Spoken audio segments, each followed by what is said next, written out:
नमस्कार, मैं आरबी सिंह यादव और आप देख रहे हैं मेरा YouTube channel RB Singh Yadav editor. आज मैं कांग्रेस पार्टी का जो ऐलान हुआ है प्रियंका गांधी के लिए उस पर बात करूंगा। साथ ही कुछ और बातें भी हैं जिनको मैं आपके साथ शेयर करूंगा। जो ट्रोल आर्मी है, आमतौर पर जो कुछ पत्रकार हैं और तीखे पत्रकार हैं जो सच दिखाते हैं उनको ट्रोल करने की कोशिश करती रहती है। तो ये दो तीन बातें मैं आपके सामने रखना चाहता हूँ। अभी जो शाम को बैठक हुई थी कांग्रेस पार्टी की, उसमें ऐलान हुआ है कि प्रियंका गांधी राहुल गांधी की वायनाड सीट से चुनाव लड़ेंगी और राहुल गांधी वायनाड छोड़ेंगे और रायबरेली से वो अब सांसद रहेंगे। तो ये थी खबर ताज़ा जो मैंने आपको दी। अब इस मामले में कई बारी हमने भी कहा था कि राहुल गांधी रायबरेली से ही अब सीट को रखेंगे क्योंकि उनके पास एक स्पेस है और वो स्पेस वायनाड के जरिए अपनी बहन प्रियंका गांधी को लड़ाना चाहते हैं। हालांकि अब इस मामले में देखिए ट्रोल आर्मी तमाम बातें करेगी कि परिवारवाद है, यहाँ की सीट छोड़ के परिवार की अपनी बहन को लड़ा दिया, ये हुआ वो हुआ, बहुत सारी चीज़ें आएंगी अभी सामने। कांग्रेस को इन सब बातों का सामना करना पड़ेगा।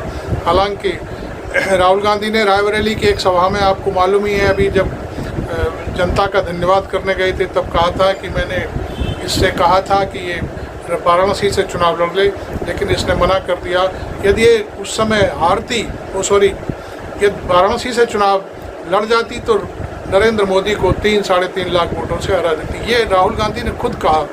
तो इसके मानी बहुत अच्छे से निकाले जा रहे हैं कि राहुल गांधी अब चाहते हैं कि उनकी बहन भी संसद में रहें और उनके साथ पैर से पैर मिला करके राजनीति करें, जिससे आगे चल करके सभी जो भी बातें हैं वो सामने आ सकें और कभी राहुल गांधी संसद में नहीं हों, कभी प्रियंका गांधी नहीं हों, तो संसद को सुचारू रूप से और अपने सवाल जवाब करने के लिए दोनों भाई बहन कांग्रेस पार्टी को मजबूत करते रहें। तो ये तो सारी बातें थी। अब हो सकता है प्रियंका गांधी के वायनाड से चुनाव लड़ने का ऐलान कर दिया गया है तो शायद जो स्मृति ईरानी है जो अमेठी से बुरी तरह से हार के गई हैं, वो शायद अब अपनी पार्टी से कहेंगी कि मुझे उनके खिलाफ चुनाव लड़ाया जाए, क्योंकि ऐसा होता रहता है।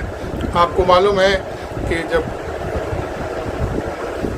राहुल गांधी की मां सोनिया गांधी दक्षिण से चुनाव लड़ी थी तो सुषमा स्वराज को वहां लड़ा दिया गया था, तो बलि का बकरा बना दिया गया था। तो हालांकि सुषमा स्वराज इस बात के लिए राजी नहीं थी।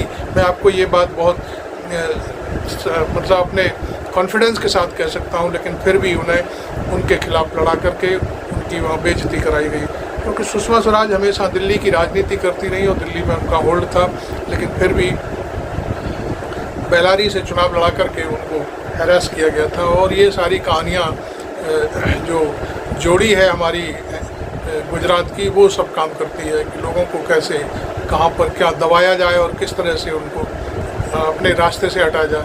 खैर, अब स्मृति ईरानी कह सकती हैं अपना, चूँकि वो अमेठी से आ रही हैं तो वो कह सकती हैं पार्टी से कि मुझे चुनाव लड़ाओ। हालांकि वहाँ किसी की पार नहीं पड़ेगी, चाहे मैं समझता हूँ वहाँ पर मोदी ही खड़े हो जाएं वायनाड से, तब भी चुनाव नहीं जीत सकते। और मोदी से बड़ा तो नेता कोई भारतीय जनता पार्टी में है नहीं, क्योंकि प्रियंका गांधी वहाँ एक तरफा चुनाव जीतेंगी। प्रियंका गांधी आमतौर पर मैं आपको बता दूं, अंग्रेजी पर उनका होल्ड है, वो सारी चीज़ें समझती हैं। दक्षिण भारत की सारी राजनीति उनके जहन में भरी हुई है। उनके पिता की मौत दक्षिण भारत में ही हुई थी। वो सारी चीज़ें बहुत अच्छे से समझती हैं और सबकी भावनाओं को बाकायदे का सम्मान भी करती हैं। तो खैर, ये तो बात रही कांग्रेस पार्टी की। अब मैं एक और कहानी सुनाने जा रहा हूँ, वो है हमारे साथी वरिष्ठ पत्रकार अजीत अंजुम साहब की। अजीत अंजुम इस समय कई दिनों के लिए छुट्टी पर हैं और वो कहीं अपना ठंडे स्थान पर अपना समय बिता रहे हैं, चूँकि उन्होंने चुनाव के दौरान बहुत ज़बरदस्त काम किया था। वो रायबरेली गए, आजमगढ़ गए और अमेठी गए, वाराणसी भी गए। शायद ऐसा कोई जगह बची नहीं उत्तर प्रदेश में जहाँ नहीं वो गए। और मैं समझता हूँ मध्य प्रदेश भी गए, राजस्थान भी, सब जगह उन्होंने दौरे किए। और वो जो उनकी जो दौरा करने की जो एक स्कीम हुआ करती थी, वो हमेशा सीधे पब्लिक से बात करते थे। पब्लिक में चाहे वो बीजेपी का कोई व्यक्ति समर्थक हो, चाहे कांग्रेस का समर्थक हो, समाजवादी पार्टी का समर्थक हो, सबसे बात करते थे और कभी भी उन्होंने अपने वीडियो में कट का निशान नहीं लगाया। जो आदमी बोल रहा है वो सच दिखाते थे। तो उनकी सच्चाई से बहुत सारी चीज़ें सामने आई और भारतीय जनता पार्टी के लोग इस समय उनकी जो पत्रकारिता है उससे बहुत निराश हैं। उनकी ही नहीं, और भी हमारे साथी हैं, रवीश कुमार हैं, अविसार शर्मा हैं, दीपक शर्मा हैं और हमारे और भी हैं कई एक लोग हैं, किन किन का नाम मैं आपको बताऊं।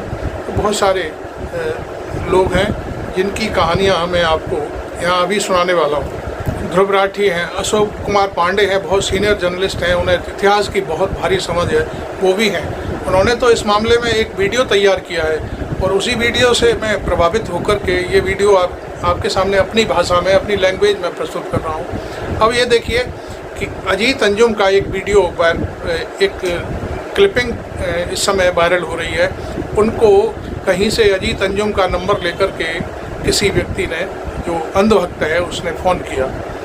वो अजीत अंजुम ने वो रिकॉर्ड कर लिया और वो फिर सोशल मीडिया पे डाल दिया कि देखिए अंधभक्त मेरे को किस तरह से परेशान करते हैं और ट्रोल करते हैं। और उसके बाद फिर जब फ़ोन किया तो अजीत अंजुम ने फ़ोन उठा लिया। वो फ़ोन उठा लेते हैं, जाने माने पत्रकार हैं, उन्हें किसी से डर नहीं लगता।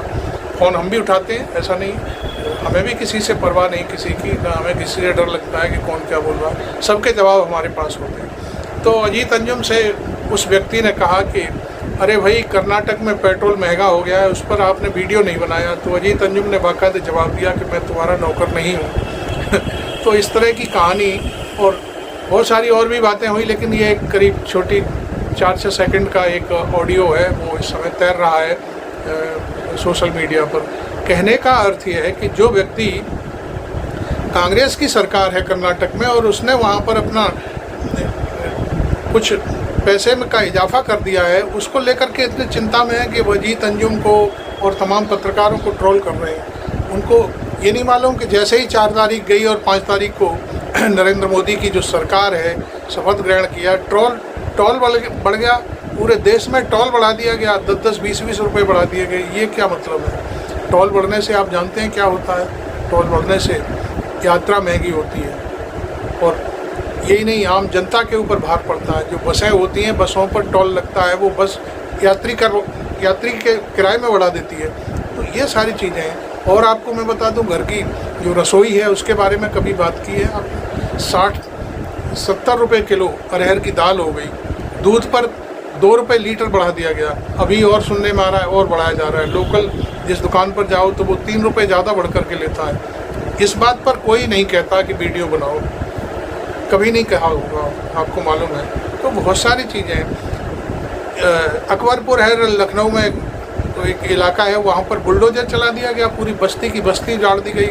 उनके रिहायशी के लिए कोई इंतजाम नहीं किया, पहले बुलडोजर चला के उनको सड़कों पर बैठा दिया गया। इसके ऊपर कभी कोई नहीं कहता कि आपने वीडियो क्यों नहीं बनाया। तो मैं कुल मिलाकर के ये कहना चाहूँगा कि ये जब ट्रोल आर्मी है, सिर्फ और सिर्फ उन लोगों को ट्रोल करती है जो इनकी सच्चाई सामने लाती है। चुनावों में सारी सच्चाई मैं समझता हूँ हम जैसे कुछ पत्रकार जो धाकड़ लोग हैं उनके ज़रिए, मैं अपनी उस श्रेणी में गिनती नहीं करता क्योंकि मेरे सब्सक्रिप्शन अभी इतने ज़्यादा नहीं है, लेकिन जहाँ रवीश कुमार हैं 1 करोड़ के ऊपर निकल गया, 1.25 करोड़ के आसपास उनके सब्सक्रिप्शन हो गए हैं। 1 सेकंड के अंदर, 10 सेकंड के अंदर जैसे ही वो वीडियो लोड करते हैं लाखों लोग उनको सुनना शुरू कर देते हैं। तो ये बड़ी बात है। अशोक कुमार पांडे हैं, हमारे साथी हैं, उनकी जब वो बोलते हैं तो धुआंधार बोलते हैं। दीपक शर्मा है, पूरा उनका जो शो होता है, बड़े बड़े एनालिसिस्ट उसमें बैठते हैं। बानखेड़े भाई हैं, अशोक बानखेड़े, वो बैठते हैं। एक प्रोफेसर हैं रविकांत जी, वो अपनी बात कहते हैं। और वो जब ये बातें करते हैं, अविसार शर्मा हैं और नवीन कुमार हैं, इस तरह के लोग जब शो करते हैं, अपना वीडियो लोड करते हैं, तो उससे जनता उनको सबसे ज़्यादा देखती है। टीवी चैनलों को अब कोई नहीं देखता, मैं आपको बता दूं, मैं खुद नहीं देखता टीवी चैनल। कभी कोई ब्रेकिंग न्यूज़ देख ली, कोई हॉट खबर जो होती है, तत्कालिक घटना, वो ज़रूर आई सामने तो देख ली, वरना मैं कोई टीवी न्यूज़ के लिए कभी टीवी नहीं खोलता कि मुझे न्यूज़ सुननी है। मैं आम तौर पर वीडियो सुनता हूँ और ये वीडियो मैं यूट्यूब से ही सुनता हूँ, क्योंकि यूट्यूब के जो व्यूवर्स हैं और जो पाठक हैं, जो बनाने वाले हैं, बहुत ही दमदारी से। अब ध्रुव राठी है, उसका लाखों करोड़ों में उनका शो जाता है, और इसी तरह से रवीश कुमार का जाता है। तो ये उनको खूब ट्रोल करते हैं। मैं उनके जब इनबॉक्स में जाता हूँ, देखता हूँ, तो उन्हें तमाम गालियाँ भी दे रहे हैं लोग, फालतू की बातें करते हैं। मेरे छोटे से चैनल पर लोग गालियाँ बकना शुरू कर देते हैं, उल्टा सीधा बोलना शुरू कर देते हैं। तो ये बहुत सारी चीज़ें हैं। अब मैं आपको बता दूं कि ये चुनाव